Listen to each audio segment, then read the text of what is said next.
delali to povzbavno, po kateri ocenjujemo pri nas, da boste razumeli, zakaj piše na etiketi oziroma na odločbi, ko dobite analizni izvid deželno vino, zakaj piše kakovostno, zakaj piše vrhunsko.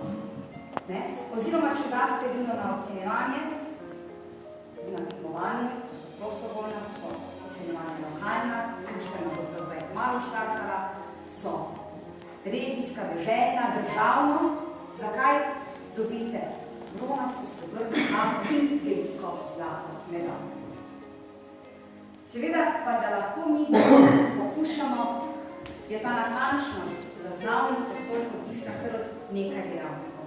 Ena, tisto prvo dejstvo je naravna danost, sposobnost človeka, da zazna.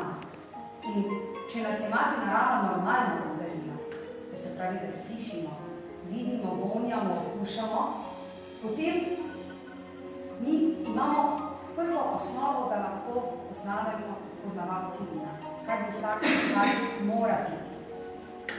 Je pa res, da so nekateri ljudje bolj občutljivi, tako kot nekdo ima boljši posluh kot drugi.